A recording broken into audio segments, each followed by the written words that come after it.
And the defense caseworker was like, yeah, we do have some resources that I can like give to you, but like can you give me a little bit more information about what you're actually looking for? I was like, well, Carter is the only child that has this problem with the inappropriate touching. My other two that lives with me, they don't have this problem. And I'm like I told you, Carter still sleeps in the bed with his dad. His dad still gives him a bath. He is 7 years old. His dad still runs his bath water, picks him up, puts him in the tub, and bathes him himself. She was like, he does? I'm like, yes, he does. I'm like, I've seen it on FaceTime when Carter was FaceTiming me at one point. I'm like, I've seen him do this on FaceTime. And I was like, why are you still in the bathroom, Carter? Get out the bathroom, Carter. Like, let him take his bath.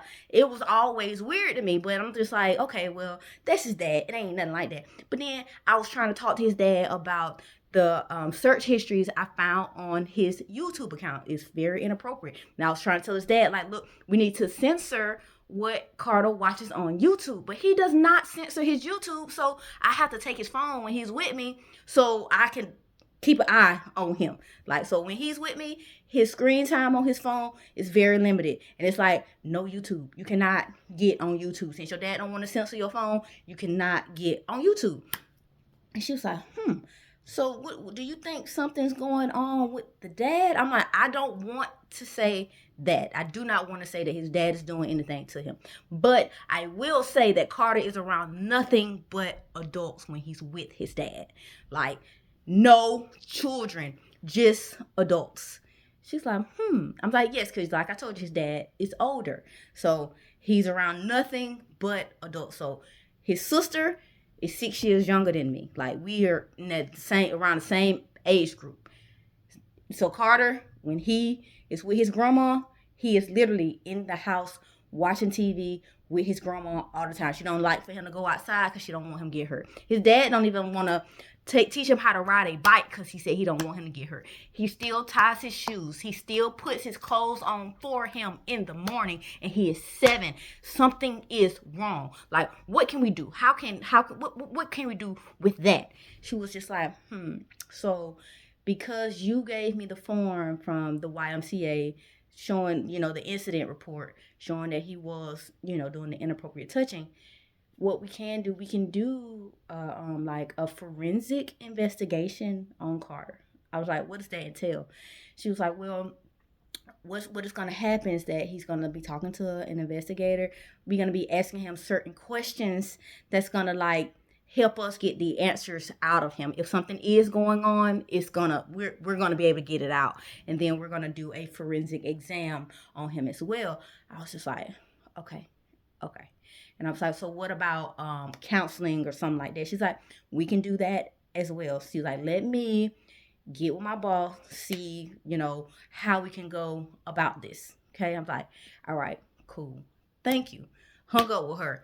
Martin's looking at me like, what the fuck? And I'm just like, exactly. Because this nigga trying to say that I'm abusing Carter. Because how? Because I whooped him for a just reason? That, I'm like, oh my God, this does not fucking make sense. I'm like, so I really, really wonder what he trying to say me, what we're going to court for now. Like, is he trying to say that I'm abusing Carter in court? Like, is that why he taking me back to court? All right, Key, get it together. It's all right. Everything gonna be okay. It's gonna be okay. Martin's like, baby, I'm here. Like, trust me, I'm here. I'm riding with you. I'm going through this process with you.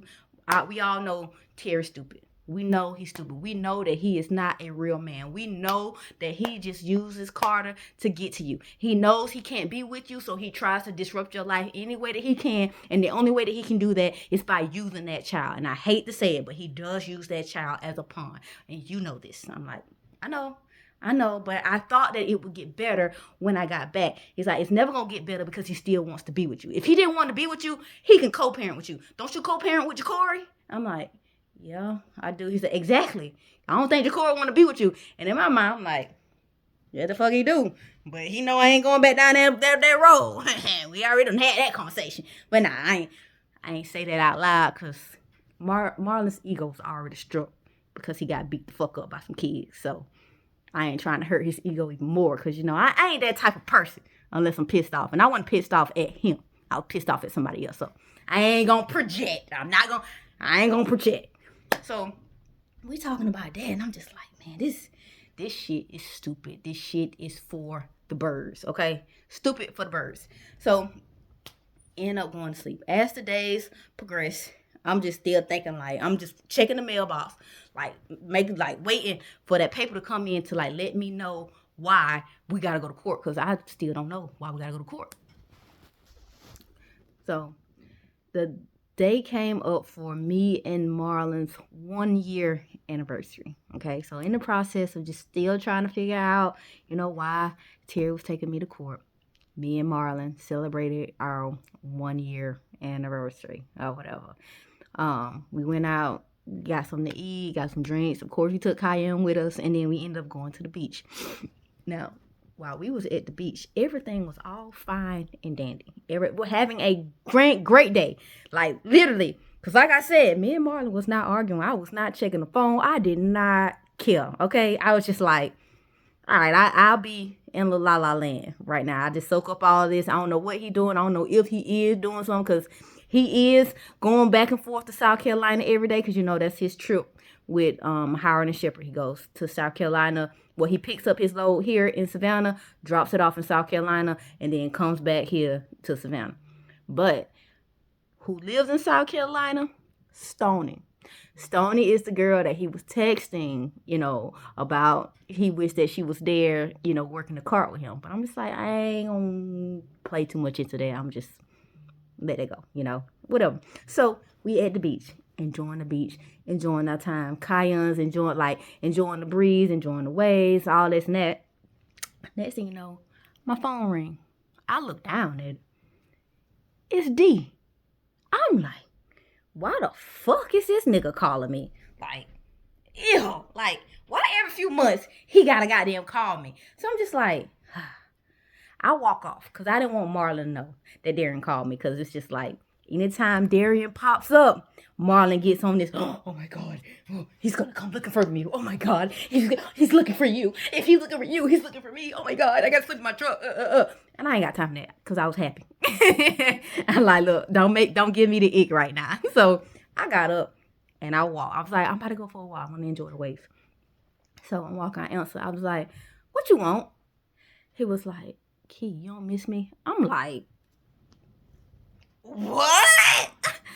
I'm like, Darren, what do you want? He was like, Kiana, I miss Cayenne. Like, I miss my son. Like, you really gonna keep my son from me? I'm like, I'm not keeping your son from you. Did you get some help? I'm like, did you go to therapy? He was like, but are you keeping my son from me? I'm like, Darren, have you gone to therapy yet? That's what I'm asking you. He was like, nothing is wrong with me. I don't need to go to therapy. It's therapy.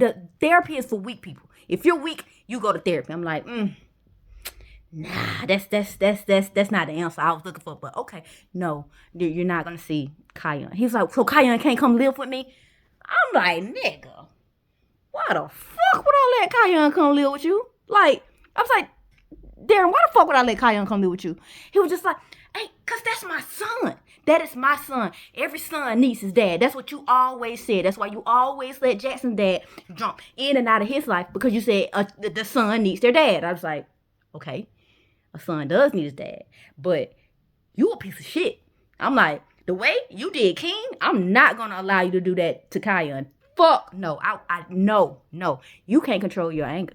Like, if you go to therapy and you get some help and I can see that you can control your anger, I will allow you to have supervised visits with Cayenne. But until then, fuck no. No, you're not taking Cayenne to another motherfucking state. I'm not. Hell no. Why would I do that? And this mofo gonna say, so you really up there fucking on that bald-headed nigga? And I'm like, and I am. I am. Every goddamn night, I'm riding the fuck out of it. I am. Yes, I am. He's like, you really gonna say that shit to me? I'm like, bitch, yes, I am. He's like, oh, and you disrespected me? You called me a bitch? Oh, that little bald-head nigga got you beside yourself. You forgot who the fuck I was. I'm like, I didn't forget who the fuck you was. I didn't.